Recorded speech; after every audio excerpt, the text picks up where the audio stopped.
नमस्कार। आज हम बीएड प्रथम वर्ष third paper learning and teaching अधिगम और शिक्षण विषय के अंतर्गत घर या परिवार के शैक्षणिक कार्य एजुकेशनल फंक्शन ऑफ होम और फैमिली का अध्ययन करेंगे। कल के व्याख्यान के अंतर्गत हमने अध्ययन किया था फैमिली का या परिवार का अर्थ, मीनिंग ऑफ फैमिली और इससे संबंधित परिभाषाओं का या डेफिनेशंस का। उसी क्रम में हम अब अध्ययन करते हैं परिवार के शैक्षणिक कार्य एजुकेशनल फंक्शन ऑफ फैमिली। वर्तमान समय में परिवार का महत्व कम हो गया है, किंतु परिवार के सहयोग के अभाव में बालक की उचित शिक्षा दीक्षा कभी भी संभव नहीं है। बालक विद्यालय में केवल कुछ ही घंटे व्यतीत करता है, जबकि उसका शेष समय परिवार में ही व्यतीत होता है। इस प्रकार बालक पर जो प्रभाव परिवार का पड़ सकता है वह किसी अन्य संस्था का नहीं पड़ सकता। अतः परिवार का जो शैक्षणिक महत्व है वो बहुत अधिक है। सबसे पहले आता है व्यक्तित्व का विकास, डेवलपमेंट ऑफ इंडिविजुअलिटी। बालक की व्यक्तित्व का विकास घर में ही होता है। उसकी माँ का दृष्टिकोण उसके प्रति पूर्णतया वैयक्तिक होता है। वह चाहती है कि उसका बच्चा सब बातों में अन्य व्यक्तियों से बढ़कर निकले। उसकी व्यक्तित्व को विकसित करने की दृष्टि से सभी परिवारजन उसकी सहायता करते हैं। सीखने का प्रथम स्थान प्राइमरी प्लेस ऑफ लर्निंग परिवार बालक की प्रथम पाठशाला है। यहीं से वह अपने जीवन की शुरुआत करता है। सामान्य रूप से घर ही वह स्थान है जहां बालक अपनी माँ से चलना, बोलना, मैं और तुम में अंतर करना और अपने चारों ओर की वस्तुओं के सभी गुणों को सीखता है। नैतिक और सामाजिक प्रशिक्षण, मॉरल एंड सोशल ट्रेनिंग। परिवार में बालक सर्वप्रथम भाषा सीखता है, उसके बाद वह भाषा के माध्यम से नैतिक और सामाजिक नियमों को सीखता है। धीरे धीरे वह परिवार के व्यवहारों, परंपराओं और आदर्शों को अपनाता जाता है। इस प्रकार परिवार या फैमिली बालक के लिए नैतिक और सामाजिक प्रशिक्षण का मुख्य स्थान है। अन्य व्यक्तियों से अनुकूलन, एडजस्टमेंट विद अदर्स। बालक परिवार में विभिन्न सदस्यों के मध्य रहता है।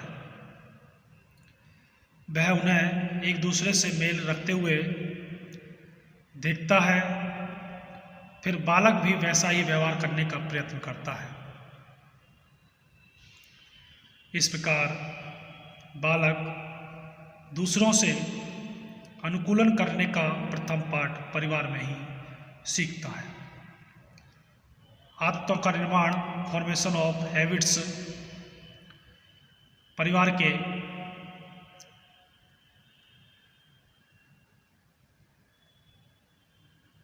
सदस्यों की आदतों का भी बालक पर प्रभाव पड़ता है। यदि परिवार के लोगों की आदतें सामान्य रूप से श्रेष्ठ हैं तो उसमें अच्छी आदतों का विकास होगा, और यदि फैमिली के लोग जुआ खेलते हैं, शराब पीते हैं, चोरी करते हैं, तो बालक में भी ऐसी अवांछनीय आदतों का निर्माण हो जाता है।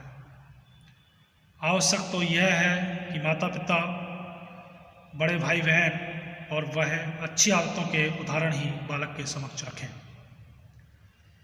सामाजिक व्यवहार का आधार, बेसिक ऑफ सोशल बिहेवियर,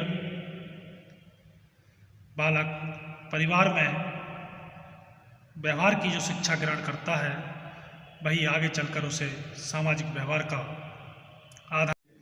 का आधार बन जाती है। बचपन में ही उसे संघर्ष, सहयोग, भक्ति अथवा भक्तिहीनता आदि की प्रवृत्तियों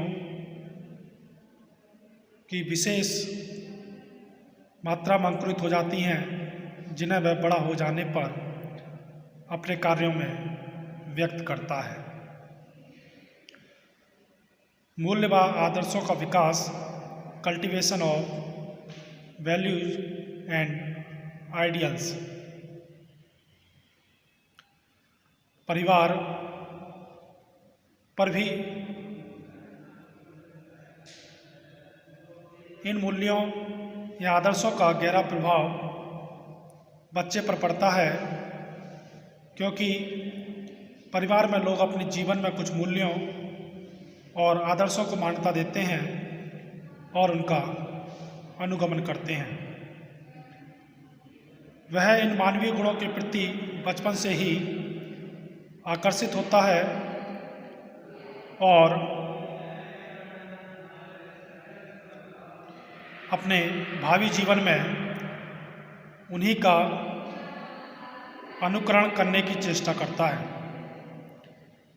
रुचियों का विकास, डेवलपमेंट ऑफ इंटरेस्ट।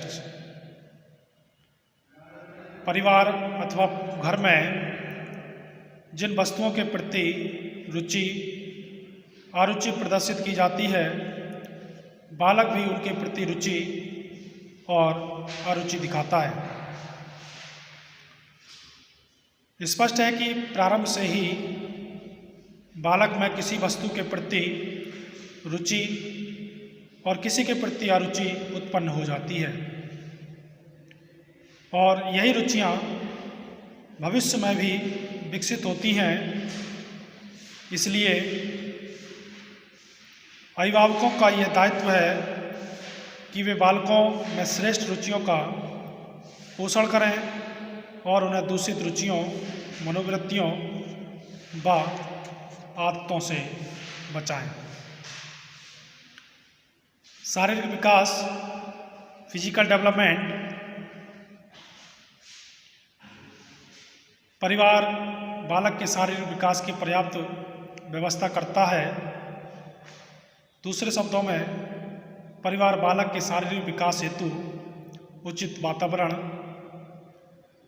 पौष्टिक भोजन, वस्त्र, खेलकूद, मनोरंजन, व्यायाम, चिकित्सा, विश्राम आदि की समुचित व्यवस्था करता है। परिवार में रहकर बालक को स्वच्छ रहने, व्यायाम करने और स्वास्थ्यवर्धक क्रियाएं करने की आदत पड़ जाती है, जो उसके शारीरिक विकास, फिजिकल डेवलपमेंट में सहायक सिद्ध होती है। अगला कार्य है मानसिक विकास, मेंटल डेवलपमेंट। विचार, तर्क, कल्पना, स्मृति, निरीक्षण आदि की शक्तियों का विकास ही मानसिक विकास या मेंटल डेवलपमेंट कहलाता है। बालक जब परिवार में विभिन्न व्यक्तियों के संपर्क में आता है और पारिवारिक घटनाओं से जब अपने को जुड़ा हुआ पाता है, तो उसका मानसिक विकास होता है। इस प्रकार परिवार बालक के मानसिक विकास में सर्वाधिक सहायक है। संवेगात्मक विकास, इमोशनल डेवलपमेंट। बालक के संवेगात्मक विकास पर फैमिली या परिवार का अत्यधिक प्रभाव पड़ता है। घर का स्वच्छ व अस्वच्छ वातावरण और परिवार के सदस्यों के मध्य संबंध बालक को संवेगात्मक दृष्टि से प्रभावित करते हैं। जिन परिवारों में सदस्यों के मध्य संबंध मधुर होते हैं वहाँ बालकों में स्नेह, आनंद, सहानुभूति, सिंपैथी, प्रसन्नता, आत्मविश्वास आदि संवेगों का विकास होता है। इसके विपरीत जिन परिवारों में लड़ाई झगड़ा, ईर्ष्या, द्वेष और वैमनस्य का वातावरण या एनवायरनमेंट रहता है वहाँ बालक में भय, क्रोध, घृणा, ईर्ष्या, चिंता आदि के निषेधात्मक संवेग उत्पन्न हो जाते हैं। अगला है प्रेम की शिक्षा, एजुकेशन इन लव। माँ की ममता बालक से प्रेम करने का अद्भुत रूप है। वह बच्चे को प्यार ही नहीं करती वरन उसे प्रेम का पाठ भी पढ़ाती है। परिवार के अन्य सदस्य भी उसे प्यार देकर प्रेम के मार्ग पर चलने को प्रेरित करता है, जिससे वह समाज, देश और विश्व में भी प्रेम करने लगता है। माता पिता द्वारा बच्चे को दिया जाने वाला आराम निस्वार्थ प्रेम का सर्वोत्तम जीवित उदाहरण प्रस्तुत करता है। सहयोग की शिक्षा, एजुकेशन इन कोऑपरेशन। परिवार ही वह स्थान है जहां प्रत्येक नई पीढ़ी नागरिकता का एक नया पाठ सिखाती है कि कोई भी मनुष्य बिना सहयोग के जीवित नहीं रह सकता। वास्तव में परिवार में ही बालक को सहयोग करने की शिक्षा मिलती है। बालक जब परिवार में देखता है कि सभी सदस्य एक दूसरे के कामों में हाथ बटाते हैं तो वह भी दूसरों के साथ सहयोग करने का भाव जागृत स्वयं ही उसके अंदर उठता है। आज्ञा पालक व अनुशासन की शिक्षा, education in obedience and discipline, जिससे बच्चे में बचपन से ही आज्ञा पालन व अनुशासन के भाव विकसित होने लगते हैं। अगर परिवार के रहते हुए वह सबको देखता है और परिवार के नियमों का वह पूर्ण रूप से पालन करता है। परोपकार की शिक्षा, एजुकेशन इन फ्रंट थेरेपी। परिवार में सभी सदस्य वृद्ध और अथवा रोगी व्यक्ति की भरपूर सहायता करते हैं, जिससे उसे परोपकार की शिक्षा भी परिवार से ही मिलती है। निस्वार्थता की शिक्षा, एजुकेशन इज इन सेल्फनेस, जिसमें बालक भी उनके समान निस्वार्थ भाव से कार्य करने का प्रयास करता है। बालक परिवार में रहकर देखता है कि हर क्षण अनुभव करता है कि उनके माता पिता निस्वार्थ भाव से उसे सुख पहुंचाने का हर संभव प्रयास करते हैं। अंतिम और लास्ट है व्यवहारिक और व्यावसायिक शिक्षा। परिवार का यह भी प्रयास रहता है कि बालक का दूसरों के साथ व्यवहार सुंदर हो, यह व्यवहार स्वाभाविक, सरल और आकर्षक हो। परिवार का यह भी प्रयास रहता है कि बालक परिवार में रहते हुए पैतृक व्यवसाय को पूरी तरह सीख जाए, जिससे भावी जीवन में वह इसी को आधार बनाकर अपनी जीविका अर्जित कर सके। तो ये थे घर या परिवार के शैक्षणिक कार्य, एजुकेशनल फंक्शंस ऑफ होम और फैमिली। धन्यवाद।